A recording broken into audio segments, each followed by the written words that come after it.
Assalamualaikum warahmatullahi wabarakatuh. Halo teman-teman semuanya. Saya Nanda Vera Nurmalia, peserta Latsar Kabupaten Semarang tahun 2021, angkatan 65, kelompok 3, PPSDM Regional Yogyakarta. Pada video kali ini, saya akan membahas tentang analisis kasus etika publik. Mari kita simak video berikut ini. Good morning.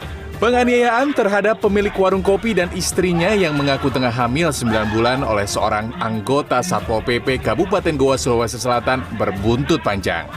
Kini polisi mulai menyelidiki kasus penganiayaan terhadap pasangan suami istri tersebut yang dilakukan saat razia PPKM. Hingga Kamis sore, anggota Satpol PP berinisial MH masih menjalani pemeriksaan intensif di Mapolres Goa. Polisi juga masih melakukan pemeriksaan terhadap 6 saksi yang terdiri dari Satgas PPKM dan 2 warga. Polisi juga mengamankan sejumlah barang yang digunakan tersangka menganiaya korban sebagai barang bukti. Mungkin persangkaan yang kami masukkan dalamnya adalah 351 ayat 1 dengan ancaman hukuman 5 tahun. Bupati Goa menegaskan kasus kekerasan terhadap warga yang dilakukan oleh aparat pemerintahan tidak bisa ditolerir dan akan diberi sanksi berat. Meski demikian, pihaknya menyerahkan sepenuhnya kepada aparat kepolisian dalam menjalankan proses hukum. Tidak mentolerir itu berarti saya sangat tidak setuju dengan cara-cara kekerasan. Oleh karena itu, sanksi yang akan diberikan bisa saja sanksinya berat.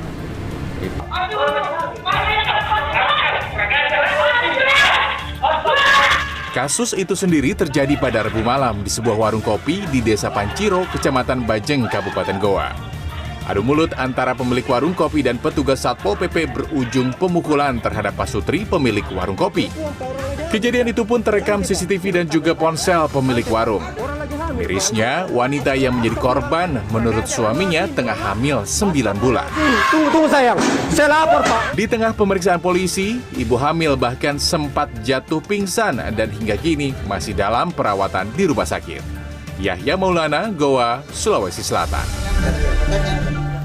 Penyebab dari video kekerasan yang dilakukan oleh Satpol PP terhadap pemilik warung tersebut dikarenakan yang pertama, Bapak Satpol PP tersebut tidak menjalankan tugas secara profesional.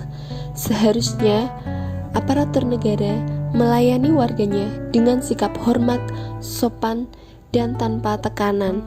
Yang kedua, tidak memelihara dan menjunjung tinggi standar etika luhur. Yang ketiga, tidak memberikan layanan publik secara santun. Dampak yang dapat terjadi akibat perlakuan yang semena-mena oleh Satpol PP terhadap pemilik warung yang pertama adalah ketidakpercayaan masyarakat terhadap aparatur negara. Karena masyarakat menganggap aparatur negara itu selalu semena-mena, berkuasa, dan tidak memandang masyarakat kecil. Yang kedua, meresahkan masyarakat. Ketiga, masyarakat takut untuk menyatakan pendapat karena terhalang oleh kekerasan yang dilakukan oleh aparatur negara sehingga demokrasi tidak berjalan dengan lancar. Yang keempat, terjadinya perpecahan antara aparatur negara dan masyarakat. Solusi yang dapat diberikan untuk kasus di atas adalah yang pertama, selalu mengutamakan musyawarah dalam mengatasi masalah. Yang kedua, diberikannya sanksi bagi pelanggar nilai dasar etika publik, baik secara lisan maupun tertulis. Yang ketiga, memperbaiki karakteristik pribadi, karena kasus di atas tidak akan terjadi jika kita mampu mengontrol dan mengendalikan amarah kita. Demikian yang dapat saya sampaikan mengenai analisis kasus etika publik. Wassalamualaikum warahmatullahi wabarakatuh.